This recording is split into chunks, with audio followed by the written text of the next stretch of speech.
اللہ کے ایک ایک فیصلے میں اللہ نے محبوب کی امت کی بخشش کا ذریعہ بنایا ہے۔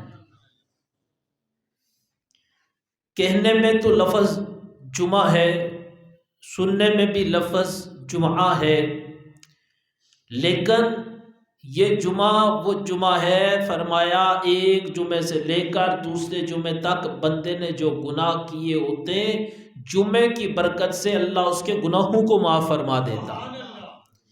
یہ جمعہ اتنی فضیلت والا ہے، اتنی فضیلت والا ہے، فرمایا یہ جب آتا ہے تو بندے کے گناہوں کو معاف کروا دیتا ہے۔ لیکن ہم ناشکرے ہیں، بے قدرے ہیں، ہمیں اللہ کی نعمتوں کی قدر نہیں ہے، ہمیں اس بات کا اندازہ نہیں کہ اللہ نے جو بھی نعمت عطا فرمائی ہے اللہ تعالیٰ نے ہماری بخشش کے لیے عطا فرمائی ہے۔ یہ جمعہ کا دن امت مصطفیٰ صلی اللہ علیہ وعلا آلہ واصحابہ وسلم کے لیے انعام کا دن ہے۔ خالق کائنات نے قرآن مجید فرقان حمید کے اندر ارشاد فرمایا، یا ایھا الذین آمنوا اذا نودی للصلاۃ من یوم الجمعہ، فرمایا اے ایمان والو، جب تمہیں اذان دی جائے، تمہیں بلایا جائے نماز جمعہ کے لیے، فاسعوا الی ذکر اللہ، تو تم اللہ کے ذکر کی طرف دوڑتے ہوئے آؤ، اور کیا کرو، وذروا البیع، تم خرید و فروخت کو ترک کر دو۔ مالک اس کے بدلے میں کیا ہے؟ فرمایا ذالکم خیر لکم ان کنتم تعلمون، یہ تمہارے لیے بہتر ہے اگر تم جانتے ہو۔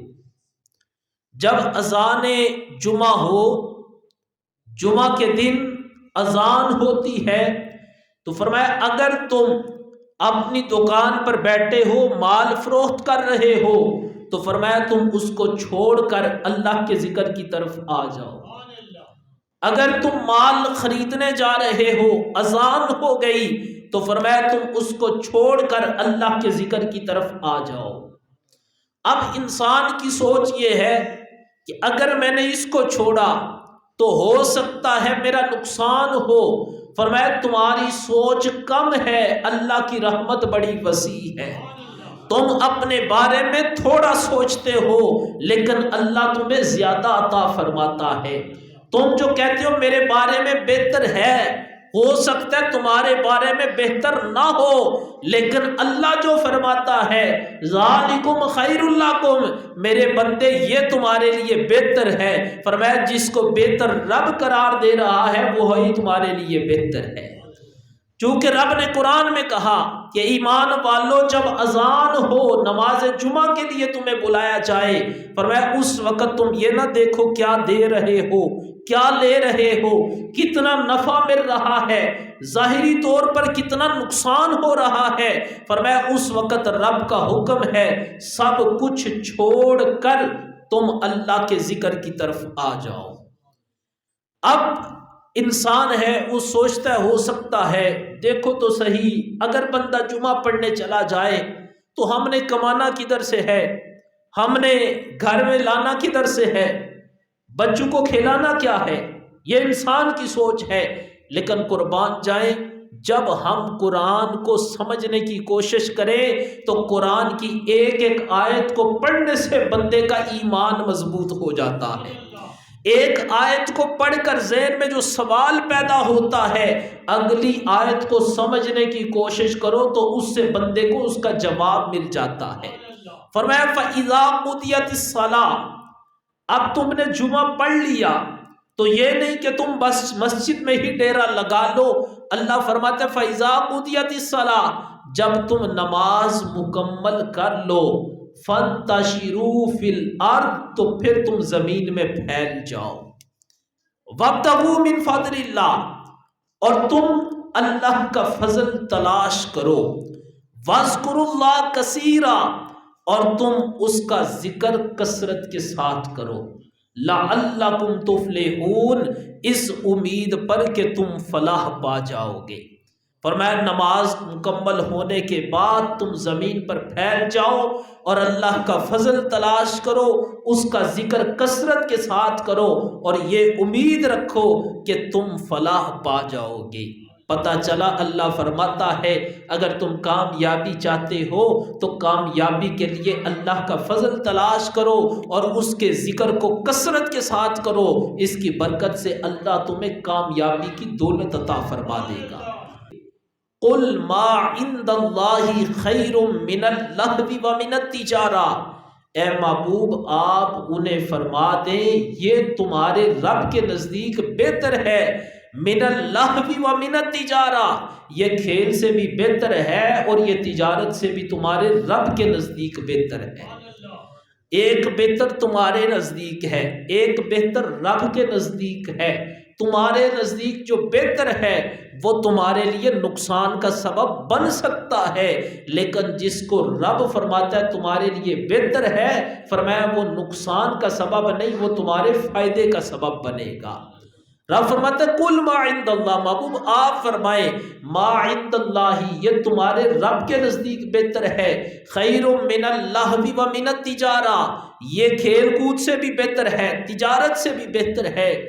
پھر انسان کے ذہن میں سوال آ سکتا تھا یا اللہ یہ بہتر تو ہے، وقت دینا پڑتا ہے، تیرے گھر میں آنا پڑتا ہے، جب نماز جمعہ کے لیے آنا ہے کاروبار چھوڑ کر آنا پڑے گا، قربان جاؤں میں رب کے انداز پر۔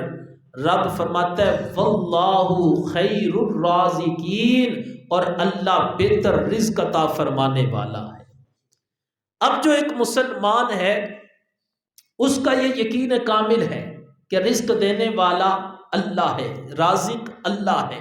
جب اس کا ایمان ہے کہ رزق دینے والا اللہ ہے تو قرآن کی ان آیات کو پڑھ کر اس کو سمجھ لینا چاہیے کہ یار رزق دینے والا اللہ ہے اور سب سے بہترین رزق وہی عطا فرماتا ہے۔ پھر اللہ کے حکم کی تعمیل کرتے ہوئے بر وقت نماز جمعہ کی ادائیگی کا اہتمام کرنا چاہیے۔ میرے اور آپ کے کریم محبوب صلی اللہ علیہ وآلہ وصحبہ وسلم نے جمعۃ المبارک کے دن کی فضیلت کو بیان فرمایا۔ اللہ کے محبوب علیہ السلام ارشاد فرماتے ہیں کہ جمعۃ المبارک کی فضیلت یہ ہے، اس کی خصوصیات یہ ہیں اور اس کا سبب یہ ہے، سرکار فرماتے ہیں اس وجہ سے کہ اللہ تعالیٰ نے جمعۃ المبارک کو باقی دنوں کی سرداری عطا فرمائی ہے۔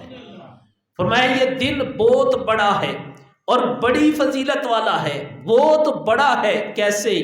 اللہ کے محبوب فرماتے ہیں یہ عید الفطر سے بھی بڑا ہے، عید الاضحیٰ سے بھی بڑا ہے۔ یعنی ہم جب عید الفطر آئے تو ہم کہتے ہیں آج بہت بڑا دن ہے، آج بڑی برکتوں والا دن ہے، خوشیوں والا دن ہے۔ فرمایا عید الفطر سے بھی بڑا دن جمعۃ المبارک کا دن ہے۔ پھر سرکار فرماتے ہیں عید الاضحیٰ سے بھی بڑا ہے۔ کیسے؟ اللہ کے محبوب علیہ السلام فرماتے ہیں اس دن کی خصوصیت، سرکار فرماتے ہیں 5 اعتبار سے۔ پہلا نمبر یہ ہے کہ جمعۃ المبارک کو حضرت سیدنا آدم علیہ السلام پیدا ہوئے۔ دوسرا سرکار فرماتے ہیں جمعۃ المبارک کے دن ہی حضرت سیدنا آدم علیہ السلام کو زمین پر اتارا۔ تیسرا سرکار فرماتے ہیں جمعۃ المبارک کے دن ہی حضرت سیدنا آدم علیہ السلام کی وفات ہے۔ پھر چوتھے نمبر پر سرکار فرماتے ہیں جمعۃ المبارک کا دن وہ دن ہے، فرمایا اس دن ایک ایسی ساتھ ہے بندہ جو دعا کرتا ہے اللہ اس کی دعا کو قبول فرما لیتا ہے۔ فرمایا بشرطے کہ حرام نہ مانگے، یعنی گناہ کی دعا نہ کرے، جو دعا کرتا ہے اللہ اس کی دعا کو اپنی بارگاہ میں قبول فرما لیتا ہے۔ 5ویں نمبر پر امام الانبیاء نے اس دن کی فضیلت کو بیان کرتے ہوئے فرمایا جمعۃ المبارک کے دن ہی قیامت برپا ہوگی۔ فرمایا کوئی بھی چیز اللہ کے مقرب فرشتے، زمین، آسمان، فرمایا اس میں کوئی بھی ایسی چیز نہیں کہ جو جمعۃ المبارک کے دن نہ ڈرتے ہوں۔ اس لیے کہ جمعۃ المبارک کے دن ہی قیامت برپا ہوگی۔ اب یہ 5 چیزیں فرما کے اللہ کے محبوب نے جمعۃ المبارک کے دن کی فضیلت کا ذکر کیا۔ پھر اللہ کے محبوب علیہ السلام نے اپنے غلاموں کو حکم دیا کہ میرے غلاموں اس دن کی اہمیت اور اس کی فضیلت کو سمجھو۔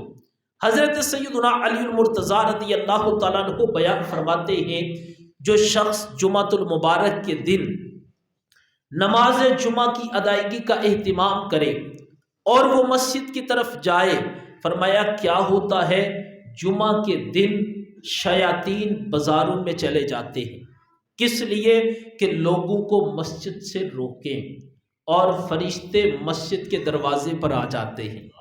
آ کر کیا کرتے ہیں؟ فرمایا فرشتے مسجد کے دروازے پر آ کر ان بندوں کے نام لکھتے ہیں جو بندے سب سے پہلے اللہ کے گھر میں داخل ہوتے ہیں۔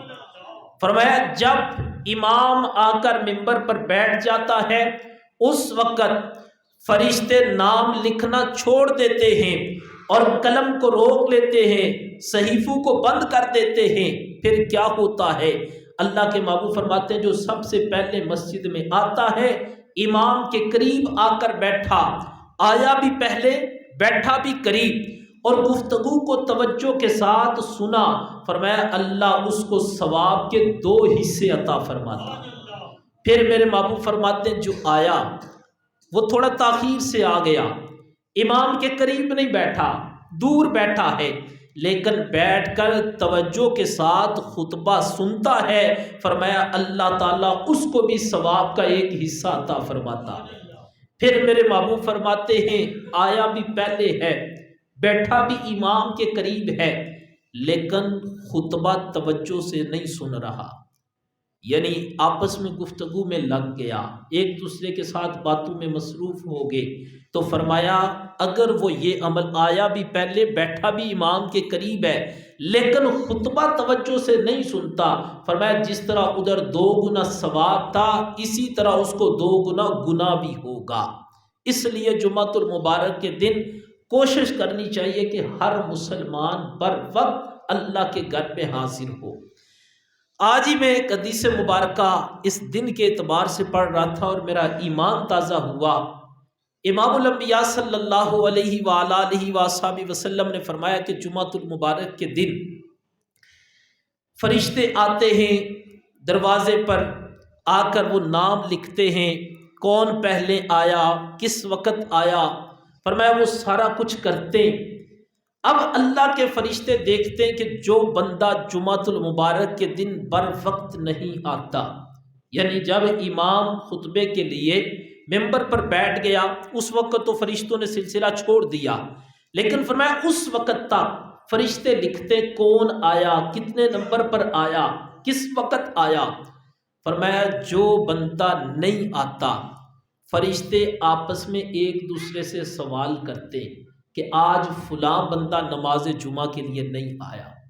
میں نے اور آپ نے تو کبھی یہ سوچا بھی نہیں ہوگا کہ ہم وہاں پر نہ بھی پہنچیں، لیکن فرشتے ہمارے بارے میں سوال کر رہے ہوتے ہیں۔ ہمارے دوست و احباب میں سے کسی کو فکر بھی نہیں ہوتی کہ یار فلاں جمعہ پڑھنے نہیں آیا، لیکن اللہ کے محبوب فرماتے ہیں فرشتے وہاں پر آ کر حاضری لگاتے، جو نہیں پہنچ پاتا فرشتے ایک دوسرے سے سوال کرتے آج فلاں بندہ جو بڑا پکا نمازی تھا، جمعہ پڑھنے آتا تھا، نہیں پہنچ پایا۔ فرمایا سوال کرنے کے بعد فرشتے کیا کرتے ہیں، حدیث کے الفاظ پر غور کرو، فرمایا فرشتے اللہ سے دعا مانگتے ہیں یا اللہ تیرا فلاں بندہ جمعہ پڑھنے بر وقت آتا تھا، آج نہیں آیا، اگر وہ راہ راست سے بھٹک گیا تو الہی اس کو ہدایت عطا فرما۔ فرمایا فرشتے اللہ سے اس بندے کے لیے دعا کرتے ہیں۔ پھر دوسری دعا کیا کرتے ہیں، فرشتے عرض کرتے ہیں مالک تیرا فلاں بندہ جمعہ کے دن آتا تھا، بر وقت پہنچتا تھا، آج نہیں پہنچ پایا، الہی اگر وہ بیمار ہے تو تو اس کو شفا عطا فرما۔ میرے اور آپ کے وہم و گمان میں بھی نہیں، میں نے آج یہ حدیث پڑھی اور بڑا ایمان تازہ ہوا کہ فرشتے بندے کے لیے دعا مانگ رہے ہوتے ہیں اور بندہ غفلت کے ساتھ دنیاوی کاموں میں لگا ہوتا ہے۔ فرمایا فرشتے کہتے ہیں مالک اگر نہیں پہنچا، اس وجہ سے نہیں آیا کہ راستہ چھوڑ دیا ہے، تو تو ہدایت عطا فرما۔ اس وجہ سے تیرا بندہ نہیں پہنچا کہ تیرا بندہ بیمار ہو گیا تو مالک شفا عطا فرما۔ پھر فرشتے دعا کرتے ہیں، یا اللہ اگر تیرا بندہ اس وجہ سے نہیں آیا کہ اس کے مالی حالات کمزور ہو گئے، بے روزگار ہو گیا ہے، پریشان ہے، نہیں پہنچ پایا، تو مالک اس کے رزق کے بہتر اسباب پیدا فرما۔ فرمایا اللہ کے گھر میں جمعۃ المبارک کو اللہ کے فرشتے اس بندے کے لیے دعا کر رہے ہوتے۔ حدیث پڑھتے میرے ذہن میں یہ بات آئی کہ یہ دعا کس کے لیے ہوتی ہے؟ ظاہری بات ہے فرشتے کس کا انتظار کرتے ہیں؟ اس کا انتظار کرتے ہیں جو اللہ کے گھر میں حاضری لگواتا رہتا ہے، جو آتا رہتا ہے۔ فرشتے اس کے بارے میں تبصرہ کرتے ہیں، یار فلاں بندہ جو آتا تھا آج نہیں آیا، مالک اگر نہیں آیا بیمار ہے تو شفا دے، پریشان ہے تو پریشانی دور کر، اگر راستے سے بھٹک گیا تو دوبارہ اس کو راہ راست پر ہدایت عطا فرما۔ تو فرمایا جب فرشتے دعا کرتے ہیں تو اللہ ان کی دعا کو قبول فرما لیتا ہے۔ میرے اور آپ کے کریم محبوب فرماتے ہیں جمعۃ المبارک کے دن جو بندہ غسل کرتا ہے، اچھا لباس پہنتا ہے، خوشبو لگاتا ہے، پھر وہ نماز جمعہ کی ادائیگی کے لیے سفر کرتا ہے، سفر کتنا، گھر قریب ہے یا دور ہے، فرمایا وہ سواری پر سوار ہو کر نہیں، پیدل جمعہ پڑھنے آتا ہے۔ فرمایا جب وہ پیدل جمعہ پڑھنے آتا ہے، جتنے قدم چل کر آتا ہے، ہر قدم پر اللہ اس کو 1 سال کے روزوں اور نمازوں کا ثواب عطا فرماتا ہے۔ یہ جمعہ سردار ہے دنوں کا، اور جمعے کو عام نہ سمجھو، جمعہ بڑا خاص دن ہے۔ پھر سرکار فرماتے ہیں جو جمعہ کے دن سب سے پہلے مسجد میں آئے، اب سال کے بعد قربانی ہوتی ہے اور اونٹ تو بہت مہنگا ہے، تو سال کے بعد بھی اونٹ کوئی عام بندہ اس کی قربانی نہیں کر سکتا، لیکن قربان جاؤں میں دین پر اور سرکار پر اور سرکار کی نسبت پر۔ فرمایا جو جمعۃ المبارک کے دن سب سے پہلے مسجد میں حاضر ہوتا ہے، اللہ اس کو اونٹ کی قربانی کا ثواب عطا فرماتا ہے۔ یہ ثواب ہمارے لیے، یہ اللہ کی رحمتیں ہمارے لیے، یہ انعامات ہمارے لیے۔ فرمایا بڑی کوشش کی، اس نے کہا پہلے نمبر پر پہنچوں گا، نہیں پہنچ پایا۔ اگر وہ دوسرے نمبر پر پہلے مسجد میں آ جاتا ہے، فرمایا اللہ اس کو گائے کی قربانی کا ثواب عطا فرماتا۔ فرمایا اس نے کہا پہلے پہ پہنچوں گا، نہیں پہنچا، دوسرے پہ بھی نہیں پہنچا، اگر وہ تیسرے نمبر پر مسجد میں آ جاتا ہے تو اللہ کے محبوب فرماتے ہیں رب اس کو 1 مینڈے کی قربانی کا ثواب عطا فرماتا۔ فرمایا وہ تیسرے پر پہنچنا چاہتا تھا، کوئی اور مسلمان نمبر لے گیا، اس نے کہا نیکی کا کام ہے، میں پہلے مسجد میں پہنچوں، میں زیادہ ثواب کماؤں۔ فرمایا جمعے کے دن اگر وہ چوتھے نمبر پر آتا ہے، اللہ اس کو مرغی صدقہ کرنے کا ثواب عطا فرماتا ہے۔ صدقہ صدقہ ہی ہوتا ہے، رائی کے دانے کے برابر ہو تو پھر بھی رب اجر عطا فرماتا ہے۔ فرمایا اگر چوتھے نمبر پر بھی نہیں پہنچا، 5ویں پر آتا ہے تو اللہ اس کو انڈا صدقہ کرنے کا ثواب عطا فرماتا ہے۔ فرمایا اس کے بعد فرشتے بیٹھے رہتے ہیں، جب امام خطبے کے لیے ممبر پر بیٹھے تو فرشتے حاضری لگانا چھوڑ دیتے ہیں۔ اس لیے کوشش کرو کہ ہفتے کے بعد یہ دن آتا ہے، اور یقین جانیے کہ جب قرآن و سنت میں حدیثوں میں جمعے کے دن کی فضیلت پڑھی جاتی ہے نا، تو بندے کو اپنی قسمت پر رشک آتا ہے، یار اگر ہم صرف اس ایک دن کی فضیلت کو سمجھ لیں نا، جمعے کے دن کی اہمیت کو، تو میرا وجدان کہتا ہے یہی دن ہماری بخشش کا ذریعہ بن سکتا ہے۔ اللہ کے محبوب نے فرمایا اس دن کو اتنی فضیلت ملی، اتنی فضیلت ملی، فرمایا جو جمعہ کے دن انتقال کرتا ہے یعنی فوت ہوتا ہے، فرمایا اللہ تعالیٰ اس کو عذاب قبر سے محفوظ رکھتا ہے۔ فرمایا وہ قیامت کے دن ایسا ہوگا جیسے شہید ہوتے ہیں، یعنی اتنی فضیلت اس دن کی ہے۔ اور اللہ توفیق دے 5 نمازوں کی تو یہ اس کا کرم ہے۔ کوشش تو یہ کرنی چاہیے کہ 5 نمازیں فرض ہیں، ہر مسلمان پڑھے، لیکن کم از کم جمعے کے دن کا جو اہتمام یہ ہر مسلمان کو کرنا چاہیے، اس لیے کہ بندہ جمعے کو آتا رہے نا، حاضری لگواتا رہے نا، تو کبھی نہ کبھی بندے کا دل بدل جاتا ہے۔ اس کے ساتھ ایک بڑی اہم بات یہ ہے، میں سمجھتا ہوں یہ بڑی ضروری ہے، اور آگے بھی کتنی دفعہ یہ میں نے عرض کی ہے۔ دیکھیں آپ جتنے حضرات جمعے کے لیے آتے ہیں، امام کا اپنے مقتدی کے ساتھ یہ بڑا قریبی تعلق ہوتا ہے۔ اگر اس کو سمجھا جائے تو یہ ایک بڑا قریبی تعلق ہوتا ہے، یہ ایک دوسرے کے دشمن نہیں ہوتے، یہ ایک دوسرے کے دوست ہوتے۔ جمعہ پڑھنے آتے ہیں لیکن ہم جمعے میں ایک بہت بڑی غلطی کر کے جاتے ہیں۔ وہ غلطی یہ ہے کہ جمعے کی جماعت ہوتی ہے، 2 فرض پڑھ کر ہماری کوشش ہوتی ہے فوراً گھر میں چلے جائیں، 2 فرض پڑھ کے فوراً گھروں میں چلے جائیں۔ دیکھیں جو غلطی ہو تو بندے کو اپنی غلطی کی، وہ میں غلطی کروں تو مجھے اصلاح کرنی چاہیے، آپ کریں تو اپنی اصلاح کر لینی چاہیے۔ کیا کبھی کسی کتاب میں یا کسی عالم سے ہم نے مسئلہ پوچھا ہو تو اس نے کہا ہو کہ صرف 2 فرض ہیں باقی نماز نہیں؟ 4 سنتیں پہلے ہیں، پھر جمعۃ المبارک کے دن 2 فرض ہیں، پھر اس کے بعد 4 سنتے ہیں، پھر 2 سنتے اور پھر اس کے بعد 2 نفل ہیں۔ اب اگر دیکھیں تو چھوٹ صرف 2 نفلوں کی ہے، وہ بھی یہ نہیں کہ نہ پڑھو، وہ یہ ہے کہ اگر پڑھ لو تو ثواب ہے، نہیں پڑھو گے تو آپ گنہگار نہیں ہوگے۔ لیکن فرضوں کے بعد 4 سنتیں اور 2 سنتیں اگر بندہ نہ پڑھے تو بندہ گنہگار ہوتا ہے۔ اس لیے کوشش کرنی چاہیے، اللہ کی توفیق سے آتے ہیں، اس وہ قبول کرتا ہے تو اس کے گھر میں آتے ہیں۔ اگر اس نے توفیق فرضوں کی دی تو ہم کوشش کریں کہ سنتیں بھی پڑھ لیں، تاکہ کم سے کم ہفتے کے بعد جو اللہ کے گھر میں آتے ہیں تو ہم اپنی حاضری مکمل لگوائیں۔ اللہ تعالی ہمیں عمل کی توفیق عطا فرمائے۔ وما علینا الا البلاغ۔